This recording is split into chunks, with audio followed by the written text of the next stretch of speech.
Oke, terkait dengan overview dari chapter 8 dan chapter 9 ini, kita mengetahui bahwasannya pemimpin yang baik harus memiliki kecerdasan emosional dan keterampilan personal yang sangat kuat.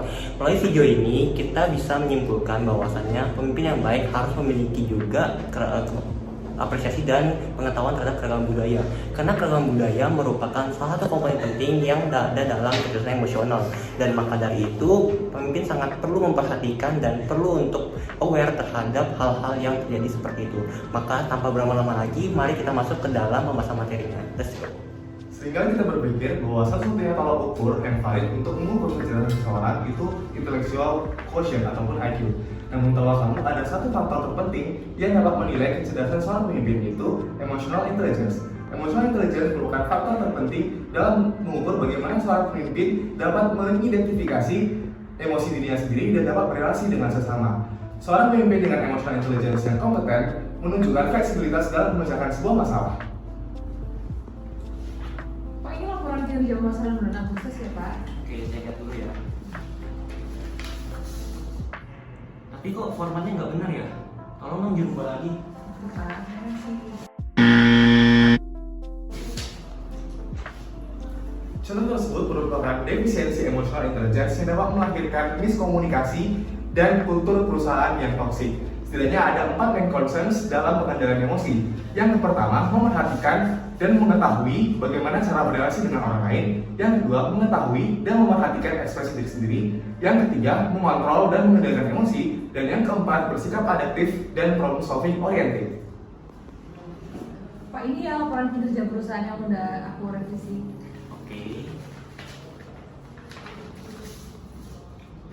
Oke, sudah benar. Tapi ada beberapa hal yang salah, tapi tidak apa-apa. Nanti direvisi aja dikit lagi dan kamu bisa masuk ke divisi bagian informasi. Siap, Pak. Makasih, Pak. Nah teman-teman, tahu gak sih kalau emotional intelligence memiliki konsep yang sangat aplikatif untuk kehidupan kita sehari-hari? Yang pertama, pengendalian ekspresi berfokus pada mengekspresikan diri secara verbal dan non-verbal.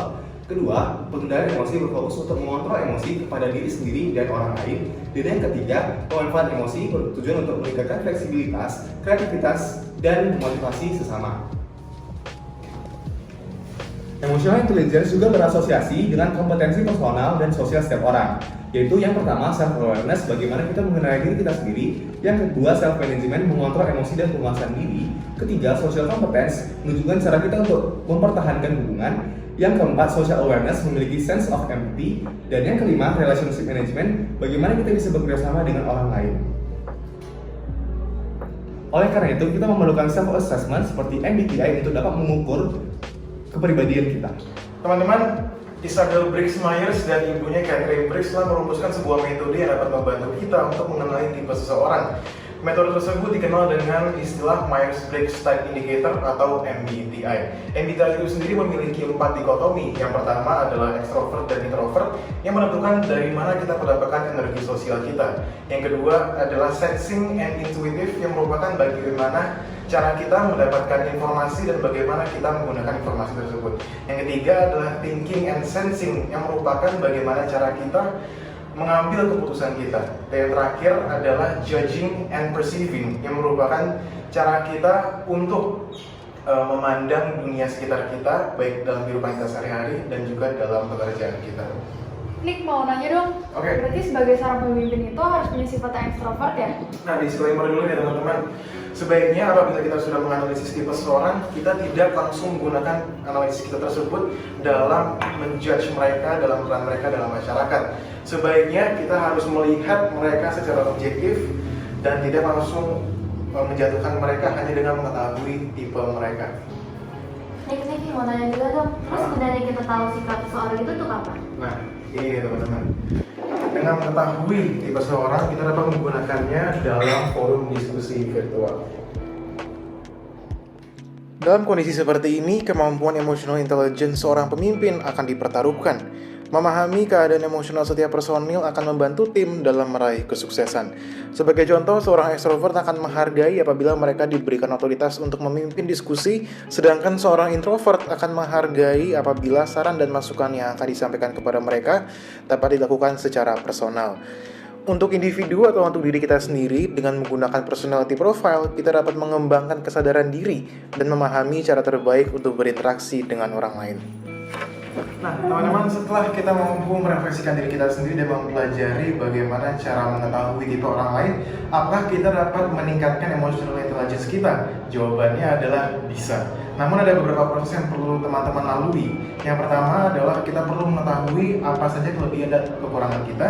Yang kedua, kita perlu meminta analisis dari orang lain terhadap kelebihan dan kekurangan kita agar dapat memvalidasi analisis diri kita sendiri. Dan yang ketiga, kita perlu menetapkan seberapa jauh kita ingin melakukan perubahan terhadap emotional intelligence kita. Baik, kita akan masuk ke dalam pembahasan terkait dengan displaying emotional intelligence.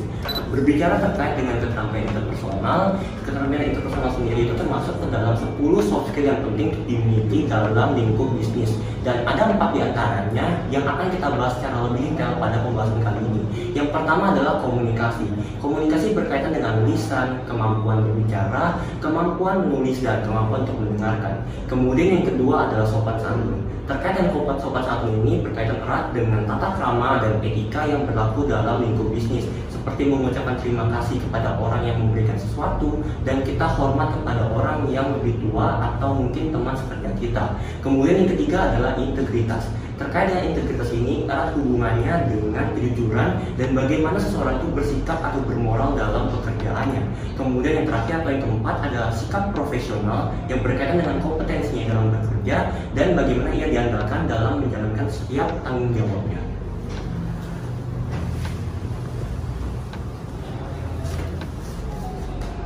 Oke, baik, laporan saya terima ya. Terima kasih.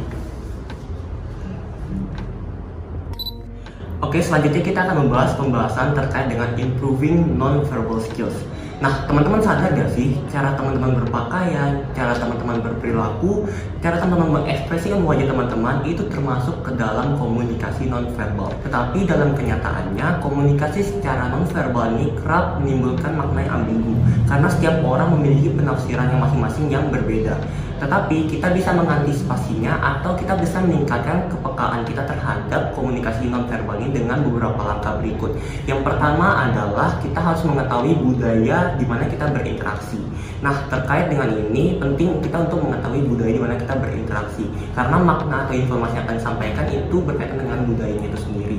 Nah, maka dari itu kita perlu mengetahui sesuatu tentang budaya individu untuk bisa mengetahui komunikasi non-verbal dimiliki oleh orang lain. Nah, kemudian yang kedua adalah kita tidak bisa menilai seseorang di luar konteks yang ada. Maka dari itu kita perlu mengetahui terlebih dahulu apa yang mendasari seseorang untuk berperilaku atau bersikap. Kemudian yang ketiga adalah kita perlu meningkatkan pemahaman dan kepekaan kita terhadap isyarat dari nonverbal itu sendiri. Jadi seperti apa yang dikatakan atau apa yang akan dilakukannya terlihat tidak atau terlihat seperti aneh, itu akan mencerminkan atau itu akan menjadikan sesuatu itu lebih bisa ditelusuri atau lebih bisa dicari lebih lanjut lagi. Kemudian yang keempat, yang terakhir adalah kita perlu mengetahui komunikasi nonverbal dalam diri kita terlebih dahulu. Jadi sebelum kita mengetahui komunikasi nonverbal yang dimiliki oleh orang lain, kita perlu mengetahui komunikasi dalam nonverbal dalam diri kita sendiri. Permisi, Ben. Untuk rapat mingguan nanti mulai jam berapa ya? Oh, jam 1. Baik, terima kasih ya. Istilah budaya memiliki sangat banyak definisi. Beberapa orang mendefinisikan budaya hanya dari kewarganegaraan, tingkatan sosial, atau hanya dari batasan geografis saja. Namun, para antropolog mendefinisikan budaya dengan sangat luas. Mereka mendefinisikan budaya sebagai cara hidup orang-orang yang berasal dari kelompok yang sama, termasuk kebiasaan, sikap, struktur, dan fungsi organisasinya. Budaya bukanlah kepribadian. Budaya berasal dari orang-orang yang berasal dari kelompok yang sama, sedangkan kepribadian bersifat sangat individual dan umumnya berasal dari gennya sendiri. Maka dari itu kita tidak dapat menyamakan kepribadian seseorang dengan budaya yang berasal dari dirinya.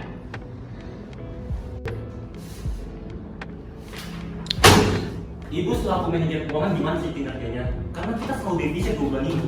Tapi masalahnya itu saya sudah melakukan baik dan sudah sesuai rencana, tapi emang hasil penjualannya seperti itu, Pak. Tapi nggak bisa gitu dong, Bu. Ibu dari kemarin janji seperti itu. Ya tapi saya sudah melakukan semua sesuai rencana. Bapak, tapi Ibu mohon tenang, kita sedang rapat, mohon untuk kepala dinginnya. Maka dari itu, penting bagi setiap kita untuk berhati-hati dalam memahami perbedaan budaya dan perlu diingat bahwa sejatinya tidak akan ada dua orang yang sama persis. Perbedaan akan selalu ada dalam kelompok ataupun dalam situasi apapun antar individu. Kita harus menghargai setiap perbedaan yang ada dengan bersikap terbuka, tidak menghakimi sehingga kita dapat saling memahami dan berkomunikasi dengan lebih efektif. Selain memiliki definisi yang sangat banyak, budaya juga merupakan hal yang sangat kompleks. Hofstede menyatakan terdapat beberapa lapisan yang membedakan suatu budaya. Yang pertama adalah nationality atau kebangsaan, yang kedua adalah regional atau etnik, yang ketiga adalah gender, yang keempat adalah generasi, dan yang terakhir adalah pekerjaan. Apabila dari lapisan ini diubah, misalnya gender berada di posisi yang teratas, maka perbedaan budaya yang dapat diidentifikasi juga akan berubah. Itulah sebabnya apabila kita membahas tentang budaya, memerlukan pemikiran yang sangat luas, karena budaya merupakan hal yang sangat kompleks. Berikut salah satu kerangka budaya yang berguna dalam konteks bisnis yang dikembangkan oleh Mary O'Hara de Verrox dan Robert Johansson untuk buku mereka yaitu berjudul Global Work. Terdapat 7 variabel penting yang diterapkan di semua budaya.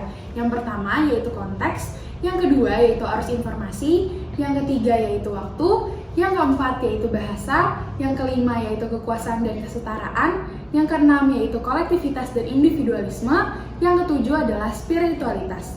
Ketika kita membedakan antara budaya, antropolog mempertimbangkan 7 variabel tersebut yang dapat memudahkan untuk menganalisis dan membuat strategi komunikasi. Apakah kalian mengetahui bahwa perbedaan budaya dapat mempengaruhi perilaku dan juga gaya berkomunikasi? Lalu bagaimana sih cara berkomunikasi yang tepat untuk menghindarkan dari suatu kesalahpahaman? Jika membahas mengenai budaya, erat kaitannya dengan apa yang disebut konteks. Konteks menekankan apa yang terjadi dalam individu dan juga di luar individu yang erat kaitannya dengan cara berinteraksi dengan orang lain. Konteks ada dua, yaitu konteks budaya tinggi dan juga konteks budaya rendah. Yang pertama yaitu budaya konteks tinggi. Nah, budaya konteks tinggi lebih memandangkan hubungan interpersonal dan memahami suatu makna dan juga tidak terlalu mementingkan pesan verbal. Budaya dalam konteks ini menekankan kepercayaan, intuisi, dan pentingnya mengenal orang lain. Apabila dikaitkan dengan proses bisnis, budaya konteks tinggi ini dapat jauh lebih lama dalam mencapai kesepakatan. Yang selanjutnya yaitu budaya konteks rendah. Nah, budaya konteks ini sangat bergantung dengan pesan verbal eksplisit dan juga kurang bergantung dengan hubungan interpersonal. Budaya konteks ini sangat to the point dan juga memerlukan kontrak kesepakatan hukum dalam bisnis.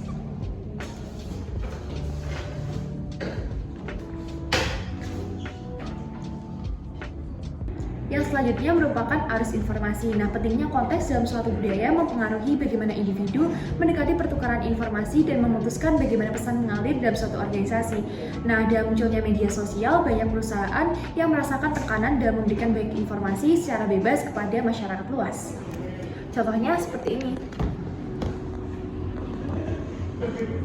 Waktu merupakan keadaan yang terdiri dari berbagai peristiwa yang terjadi sekaligus. Nah, yang pertama yaitu waktu polikronik, yaitu waktu yang bersifat terbuka dan fleksibel yang menunjukkan mereka yang suka menunda pekerjaan. Ntar aja deh, aku ngerjain tugasnya. Nonton drakor dulu nggak sih? Selanjutnya yaitu waktu monofronik. Nah, waktu monofronik ini sangat linear dan juga menunjukkan mereka yang mempergunakan waktu sebaik-baiknya dan tidak menyia-nyiakan waktu. Aku langsung mau ngerjain tugas, biar cepat selesai. Bahasa meliputi kata, sintaksis, kosakata, dan berbagai dialek dalam jargon disiplin ilmu. Sayangnya tidak ada cara yang mudah untuk mengatasi permasalahan perbedaan bahasa. Nah, tahukah kalian bahwa mempelajari studi bahasa justru bisa menjadi masalah dalam komunikasi dan negosiasi bisnis?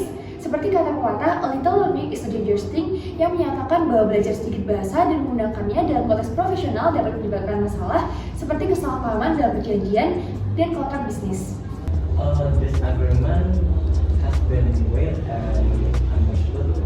This agreement letter has been read and understood by both parties in a state of consistency without any coercion by both parties.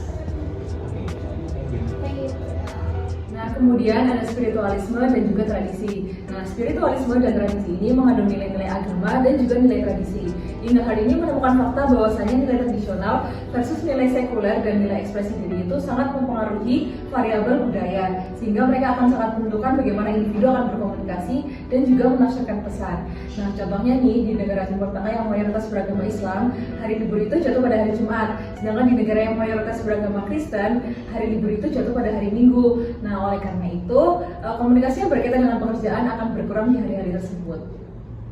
Nah, perbedaan budaya berikutnya adalah power atau kekuasaan dan juga kesetaraan. Power atau kekuasaan itu punya peran penting dalam sebuah budaya. Hal ini terjadi karena tiap budaya itu memiliki cara pandang yang berbeda terhadap kekuasaan dan juga kesetaraan. Contohnya nih, ada beberapa budaya yang menganggap bahwa usia itu hanyalah angka, tapi budaya lain itu menganggap bahwa semakin tinggi usia maka kita harus semakin menghormati orang tersebut. Dalam dunia kerja juga misalnya, ada beberapa perusahaan yang memiliki low power distance dan juga high power distance. Nah, perusahaan dengan low power distance itu berarti jarak kekuasaan antara atasan dan bawahan itu sangat rendah, sehingga mereka akan aktif berinteraksi satu sama lain. Nah, sedangkan sebaliknya perusahaan dengan high power distance berarti jarak kekuasaan antara atasan dan bawahan itu sangat jauh, sehingga kekuasaan itu sangat tersentralisasi pada pemimpin. Nah, secara disadari atau tidak, power distance itu memang banyak terjadi antara atasan dan bawahan. Nah, karena atasan dan bawahan itu memiliki perbedaan berupa jabatan. Selamat siang, Bu. Saya boleh izin konsultasi ya? Boleh banget. Nah, pada perusahaan dengan low power distance atau jarak kekuasaan rendah, maka atasan akan secara aktif merangkul dan juga mengajak interaksi para bawahan. Begitu juga para bawahan yang akan secara aktif bisa bebas untuk menyuarakan pendapat mereka demi kebaikan perusahaan. Jadi kamu mau konsultasi apa hari ini? Jadi gini, Bu. Oh iya. Nah, perbedaan budaya berikutnya dapat dilihat dari bagaimana masyarakat memprioritaskan kepentingan masing-masing pihak. Nah, ada dua istilah nih untuk menjelaskan hal ini. Yang pertama kolektivisme dan yang kedua individualisme. Kolektivisme adalah paham di mana mendahulukan kepentingan umum daripada kepentingan pribadi. Nah, individualisme berlaku sebaliknya. Mereka kan lebih mendahulukan kepentingan pribadi daripada kepentingan umum. Nah, terus gimana sih caranya kita mengidentifikasi budaya tersebut menekankan kolektivisme atau individualisme? Nah, salah satunya adalah dengan memeriksa sosial media yang terkenal di antara mereka.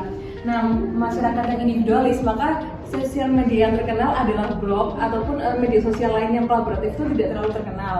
Nah, sedangkan mereka yang menekankan kepada budaya kolektivisme, maka media sosial yang kolaboratif itu akan terkenal seperti Facebook, LinkedIn, dan lain-lainnya. Dengan memahami dan menghargai keberagaman budaya, seorang pemimpin harus mengetahui bagaimana cara untuk berkomunikasi dengan audiens secara profesional. Terdapat 7 pendekatan untuk setiap pertemuan lintas budaya. Yang pertama, bersikaplah terbuka dan hormat, mengetahui adat istiadat sosial, pelajari sebanyak mungkin mengenai bahasa, sejarah maupun budaya, dapatkan petunjuk dan umpan balik dari anggota, sabar, fleksibel, dan hargai waktu yang dibutuhkan untuk mengembangkan hubungan, jaga rasa humor, dan yang terakhir adalah jaga bahasa untuk tetap sederhana dan hindari jargon. Oke, baik teman-teman semua, terkait dengan kinerja perusahaan dari Permisi Pak, maaf saya datang terlambat. Oke, duduk.